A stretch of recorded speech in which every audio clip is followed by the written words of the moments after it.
Hello everyone, welcome to the session. आप सभी का स्वागत करता हूं हमारी एक स्पेशल सीरीज में जिसका नाम है countdown to RBI grade A B 2025। इस सीरीज में हम लोग इस एग्जाम में पूछे जाने वाले डिफरेंट डिफरेंट कंपोनेंट की स्ट्रेटेजी डिस्कस करते हैं। तो आज बारी है रीजनिंग कंपोनेंट की। रीजनिंग इन एग्जाम के फेज 1 में पूछा जाता है। आरबीआई ग्रेड बी में टोटल 200 में से 60 क्वेश्चन फेज 1 में रीजनिंग सेक्शन के होते हैं, तो इसकी अच्छी खासी वेटेज है। तो सेक्शनल के साथ साथ ये आपकी ओवरऑल कट ऑफ को मतलब आसानी से पार करवाने में आपकी मदद कर सकता है। इसलिए इस सब्जेक्ट को आपको अच्छे से प्रिपेयर करना चाहिए। तो इस वीडियो को जब एंड तक देखोगे तो मैं आपको बताऊंगा कि रीजनिंग का कंप्लीट सिलेबस क्या होता है, कट ऑफ ट्रेंड क्या रहता है, कितना स्कोर आपको टारगेट करना चाहिए, किस स्ट्रेटेजी से आपको आगे चलना है। आपको मैं आपका पूरा प्रॉपर एक ऐसा प्रैक्टिकल प्लान भी दूंगा कि कैसे पढ़ना है, और साथ में सोर्सेज भी बताऊंगा कि यार कहाँ से पढ़ना है, कौन से इंपॉर्टेंट टॉपिक पे फोकस करना है। तो इसलिए वीडियो को एंड तक जरूर देखिएगा। शुरू करते हैं। शुरू करने से पहले एक इन्फॉर्मेशन और आपके साथ शेयर करनी है related to our RBI grade A B free course. इस फ्री कोर्स के अंदर हम आपको बहुत सारी स्ट्रेटेजी वीडियोस के साथ साथ प्रीवियस ईयर पेपर और कुछ डेमो मटेरियल प्रोवाइड करते हैं, जैसे क्वांट, रीजनिंग, ईएसआई और एफएम के कुछ फ्री नोट्स हो गए या क्लासेज होगी, जिससे आप ये आइडिया ले पाओ कि ये कोर्स आपके लिए अच्छा है कि नहीं है, यानी आप एक इन्फॉर्म्ड डिसीजन ले पाओ। तो इस फ्री कोर्स में इनरोल एक बार जरूर करिएगा। इसका लिंक इसी वीडियो के डिस्क्रिप्शन में है, एक बार चेक जरूर करना है आप सभी को। तो डिस्क्रिप्शन में जाकर के आप इस लिंक को जरूर ओपन करके इन वीडियोस को देखिएगा। ठीक है, चलिए फिर अब शुरू करते हैं रीजनिंग की स्ट्रेटेजी। अब रीजनिंग की स्ट्रेटेजी शुरू करने से पहले ये आपको कट ऑफ ट्रेंड समझना बहुत जरूरी है। अब जो ये कट ऑफ ट्रेंड है ये फेज 1 का है कि 2016 से लेके 17, 18, 2024 तक की सेक्शनल कट ऑफ क्या रही डिफरेंट कंपोनेंट की, और ओवरऑल कट ऑफ क्या रही। मैं खास तौर पर गौर यहां से करना चाहूंगा, ये 2021 यानी कोविड के बाद की कहानी है। आप सहसा देखोगे कट ऑफ में कितना चेंज आया है, ओवरऑल कट ऑफ में भी। लेकिन यहां से पेपर का लेवल हाई होना शुरू हुआ था और बहुत हाई हुआ है। ठीक है, तो पेपर का लेवल बहुत हाई है। लेकिन उससे भी चिंताजनक ये है कि अगर ओवरऑल कट ऑफ इतनी जाती है और उसमें जो रीजनिंग कंपोनेंट है उसकी सेक्शनल कट ऑफ इतनी है।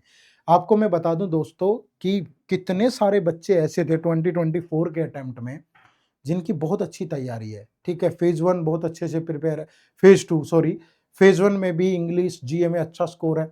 लेकिन ये जो क्वांट और रीजनिंग है ना, इसने उनके तोते उड़ा दिए। कैसे उड़ा दिए? क्योंकि सेक्शनल कट ऑफ ही नहीं निकली भैया। 60 में से 15 मार्क्स ही नहीं आई। समझ रहे हो? और मतलब वैकेंसीज कम है और कट ऑफ भी कम है। ठीक है, वैकेंसीज भी कम थी, कट ऑफ भी बहुत ज्यादा इंक्रीज नहीं है। इसके बावजूद वो नहीं कर पाए। क्यों? क्योंकि ये सेक्शनल कट ऑफ नहीं निकली। ठीक है, तो ये ध्यान रखिएगा, ये सेक्शनल कट ऑफ अच्छी भी जा रही है और निकालना भी मुश्किल है, बट अगर ये स्ट्रेटेजी ध्यान से देखोगे तो आराम से कर पाओगे। ठीक है, तो इस सेक्शनल कट ऑफ के बाद जो हमने सबसे पहले चीज डिसाइड करनी है वो है टारगेट स्कोर। तो हमारा यहां से जो टारगेट स्कोर है वो 20 मार्क्स होना चाहिए मिनिमम। ठीक है, मिनिमम 20 मार्क्स होना चाहिए। मिनिमम 20 क्यों होना चाहिए? देखो 15 तो कट ऑफ जा ही रही है मिनिमम। आप सोचोगे सर कि 15 ही कर लेते हैं फिर। भैया कई बार क्या होता है कि 2-3 क्वेश्चन ऐसे निकल आए, मेरे तो तरीके से वो सही थे बट लॉजिकली उनका आंसर कुछ और था, जैसे क्रिटिकल रीजनिंग के हैं या पजल्स में कुछ और बन गया। तो थोड़ा सा आपको सेफर साइड पे रहना पड़ेगा। ठीक है, तो अगर आप बिल्कुल एग्जैक्ट पॉइंट्स में भी कट ऑफ क्लियर करना चाहते हैं तो भी आपको इतना टारगेट करना ही पड़ेगा। ठीक है, बाकी आपका जो अटेम्प्ट है वो 20 से 35 तक जा सकता है इस पेपर में। अगर आप सोच रहे हो कि सर मैं तो 40 से 50 के बीच में टारगेट कर रहा हूं, तो भैया 45 मिनट है, 60 क्वेश्चन है, और जैसा पेपर का लेवल है ना उस हिसाब से पॉसिबल, मतलब अगर आप पूरा दिन रीजनिंग रीजनिंग रीजनिंग ही पढ़ रहे हो तो कर भी लो, क्या पता।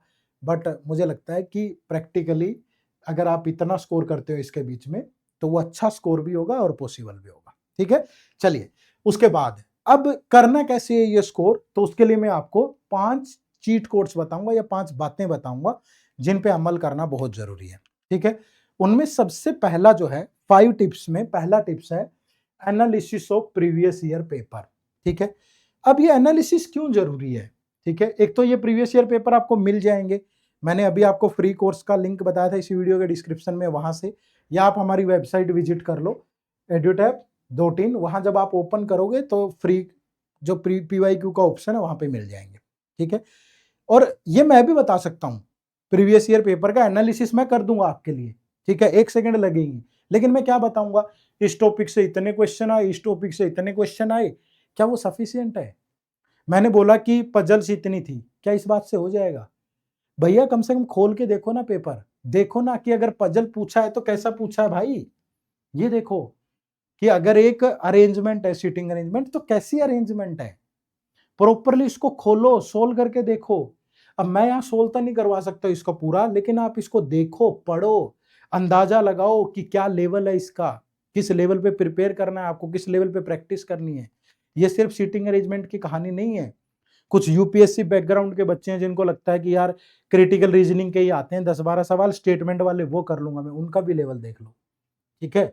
ये 2024 के क्वेश्चन है सारे, तो ये क्रिटिकल लेवल का क्वेश्चन है, क्रिटिकल रीजनिंग का, ठीक है। आप ये देख लो, मतलब पूरा पूरा पैसेज डाल के दे रखा है, ठीक है, और बहुत लॉजिकल है, ऐसा नहीं है कि आप सेकंडों में यू आंसर कर दोगे। इसके अलावा ये देखो, अगेन एक दूसरी पजल है, ठीक है, जिसको आप देख के आपके होश उड़ जाने हैं। मतलब इनको उस टाइम में सोल्व करना बहुत मुश्किल होगा, फिर ये एक मशीन इनपुट आउटपुट का क्वेश्चन है।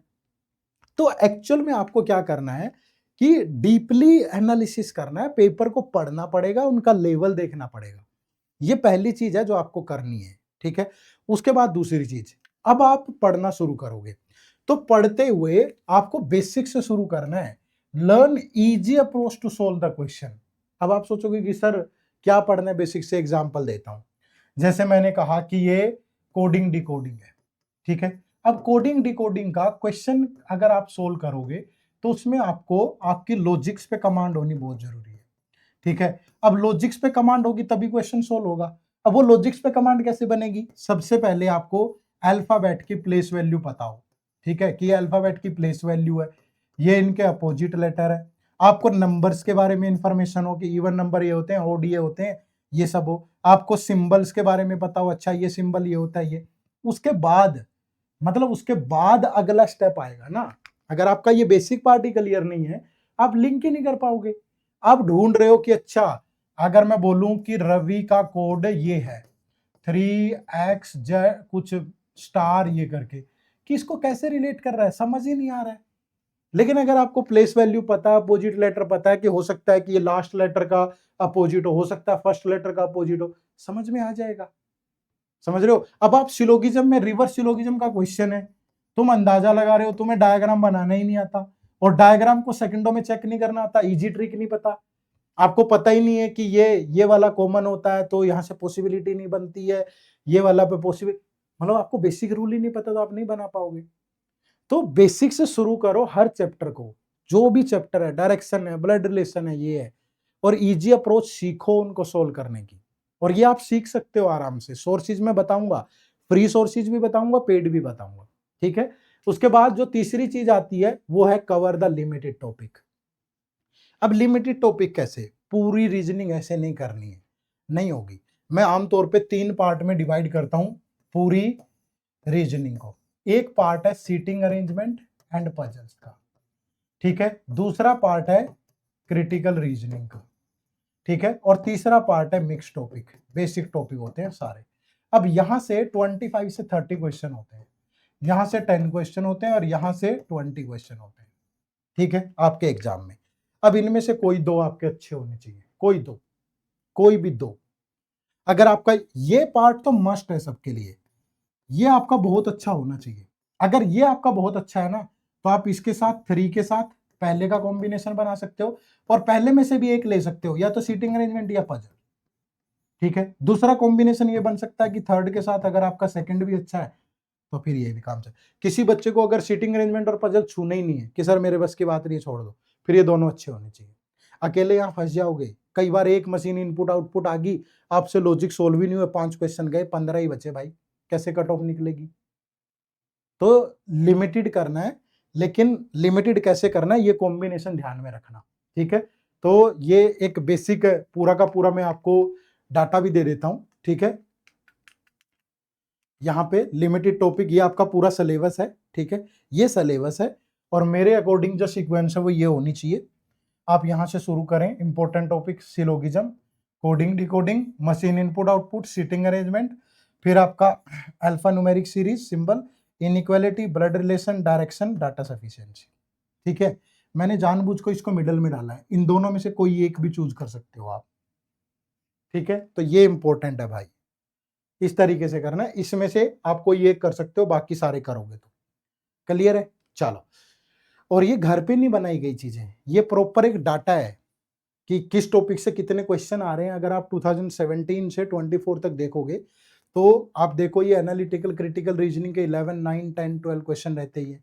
सीटिंग अरेंजमेंट और पजल कभी 25, कभी 30, कभी 30, 23, 26 इतना रहता ही है।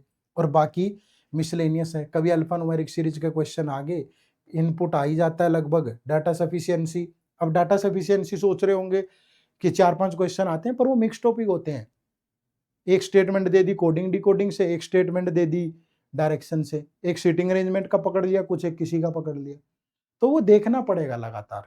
ठीक है, रैंकिंग ऑर्डर ये वो, तो इस डाटा के बेस पे ही मैंने आपको बताया। ठीक है, तो ये ध्यान रखिएगा। और 4th नंबर पे आता है फॉलो अ प्रॉपर प्लान। ठीक है, अब एक प्रॉपर प्लान नहीं होगा ना, उसके बिना नहीं होगा। ठीक है, क्योंकि बिना प्लान के क्या होता है, स्टार्टिंग में 2 दिन का मोटिवेशन है, 3 दिन का मोटिवेशन है, किसी टॉपिक पे एक दिन फंस गए, उसके बाद दोबारा किताब उठाने का मन ही नहीं किया, ना पढ़ने का मन किया। तो एक प्रॉपर प्लान बना लो, वो प्लान मैं बना के आपको दे देता हूँ। ये 90 डेज का प्लान है। ठीक है, इस 90 डेज के प्लान में देखो, सबसे पहले 10 days blood relation, inequality, direction sense, ये 3 टॉपिक पढ़ लो। तीनों का आपस में बहुत ज्यादा लिंक भी नहीं है, इंडिविजुअली आराम से 2-2, 3-3 दिन लगाओगे। मैं आपको ये प्रैक्टिकल प्लान दे रहा हूँ, इस प्रैक्टिकल प्लान में अगर आप 1.5 से 2 घंटे डेली दोगे तो बहुत आराम से अच्छा स्कोर करोगे। ठीक है, फिर ये 11 से 15 दिन alpha numeric series coding decoding, 16 से 20 दिन मशीन इनपुट आउटपुट। अगर कोई बच्चा 1 घंटा भी देगा ना डेली तो भी कर लेगा आराम से, 1 घंटा डेली में भी हो जाना है ये पूरा। ठीक है, फिर 21 से 24 सिलोगिज्म, फिर 25 से 35 सीटिंग अरेंजमेंट। और सीटिंग अरेंजमेंट में भी सिर्फ वो कर लो जो आजकल ट्रेंड में है, सर्टेन नंबर ऑफ पर्सन रो में भी और सर्कल में भी, डायरेक्शन प्लस डिस्टेंस वाला। ठीक है, डबल रो, कुछ इस तरह की बस।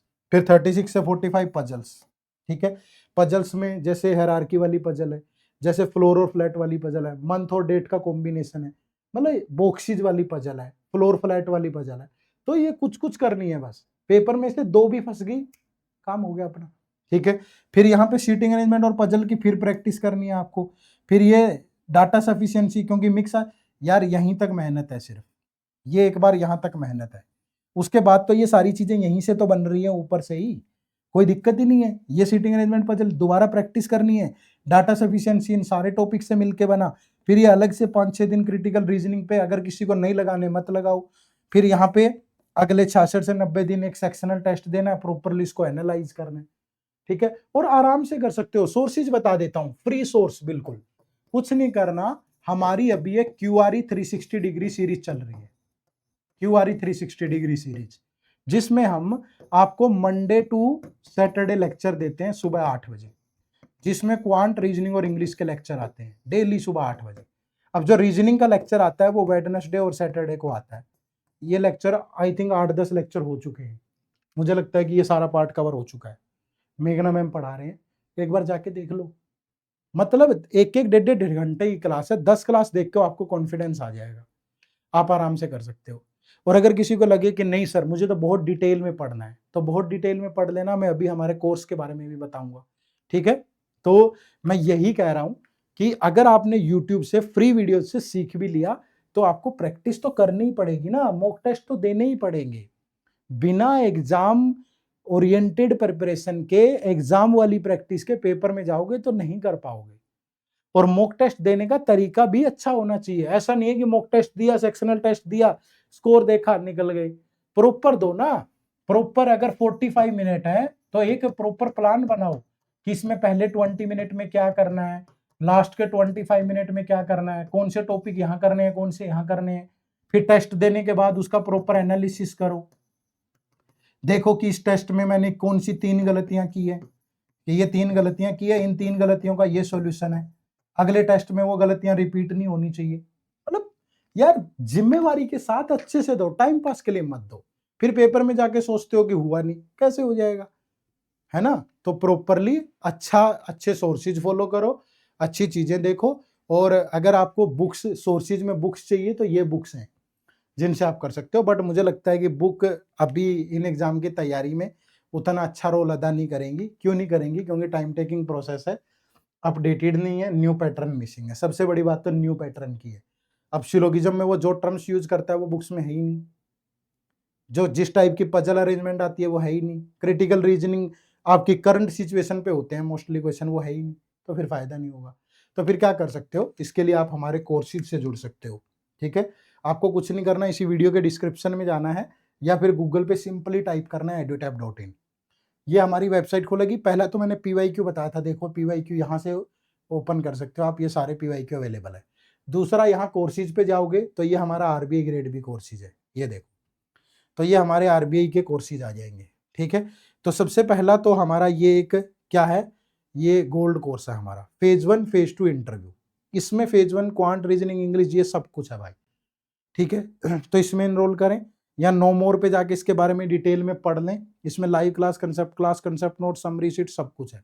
दूसरा, आप इससे भी जुड़ सकते हो, ये हमारा आरबीआई ग्रेड ए बी का बैंकिंग का महापैक है, जिसमें आरबीआई ग्रेड ए बी तो होगा ही होगा, फेज 1 फेज 2 इंटरव्यू सब कुछ, लेकिन साथ में बैंक के 6 एग्जाम की भी तैयारी कर सकते हो, quant, SBI PO clerk, RRB PO clerk, IBPS PO clerk. ठीक है, और इसमें आपको क्या होगा कि प्रैक्टिस के लिए और ज्यादा एक्स्ट्रा क्वेश्चन मिल जाएंगे, क्योंकि बैंकिंग वाले भी सारे हैं, आरबीआई का पैटर्न एसबीआई के पैटर्न से ही इन्फ्लुएंस्ड होता है थोड़ा। ठीक है, तो इसमें 25-30 हजार क्वेश्चन एक्स्ट्रा मिलेंगे प्रैक्टिस करने के लिए। तो जुट जाओ दोनों में से किसी से भी, और आप बहुत बेहतर तरीके से प्रिपेयर कर सकते हो। और इनरोल करने के लिए इसी वीडियो के डिस्क्रिप्शन में लिंक है, या प्ले स्टोर पे जाके हमारी ऐप डाउनलोड कर लो, एड्यूटैप लर्निंग सॉल्यूशन, और आ जाइए। ठीक है, तो करना है तो सिर्फ एक ही तरीका है, पहले शुरू करो, खत्म तब होगा। जो चीज हम कभी शुरू ही नहीं करते खत्म नहीं हो सकती। बाद के लिए मत बचाओ। कई लोगों को लगता है अभी नोटिफिकेशन आएगी तब 2 महीने मिलेंगे, मैं कर ही लूंगा, फेज 2 तो मेरा प्रिपेयर्ड है। नहीं होगा। जब एग्जाम पास आता है ना, मॉक टेस्ट देते हो और अपनी स्थिति पता चलती है, तब ये होता है कि यार ये भी पढ़ना है, ये भी पढ़ना है, ये भी पढ़ना है। इतना कोई हजारों लाखों में वैकेंसीज तो होती नहीं है कि जरा सी प्रिपरेशन करके जाओगे तो हो जाएगा। अगर बाकी लोगों से आगे निकलना है तो अभी शुरू करना पड़ेगा। ये बढ़िया टाइम है, नोटिफिकेशन आ जाएगी, लेकिन अपनी मेहनत तो जारी रखो ना। करोगे ही नहीं तो फिर नोटिफिकेशन आई ना आई बराबर है यार। ठीक है, तो प्रिपरेशन शुरू कर दो, और कोई भी अगर प्रॉब्लम आए तो हमारे साथ हमेशा जुड़े रहिएगा। अगर हमारे इस चैनल पे नए हैं, आप अभी तक सब्सक्राइब नहीं किया तो सब्सक्राइब कर लो। इन सारे लेक्चर्स की पीडीएफ हमारे टेलीग्राम चैनल पे मिलती है, उसका लिंक भी इसी वीडियो के डिस्क्रिप्शन में है। ठीक है, और सेशंस को लाइक और शेयर जरूर किया करो। जब आप एक कमेंट करते हो ना, तो हमें भी मोटिवेशन मिलता है कि अच्छे से अच्छा कंटेंट लेकर के आए, अच्छी अच्छी चीजें पढ़ाएं आपको, और पढ़ा रहे हैं। क्यूआरई 360 सीरीज से बढ़िया कुछ नहीं है भाई फेज 1 के लिए, जाके फॉलो कर लो। ना मजा आए तो उसी वीडियो के नीचे कमेंट कर देना कि आपने गलत रेकमेंड कर दिया। ठीक है, चलो, तो चैनल के साथ लगातार जुड़े रहिएगा। एक कमेंट करके जरूर बताया करो कि आपको ये लेक्चर कैसा लगा। इंतजार रहेगा आप सबके कमेंट्स का। ठीक है, चलो, bye bye, take care, thank you very much. बहुत जल्द मुलाकात होगी। जय हिंद, जय भारत।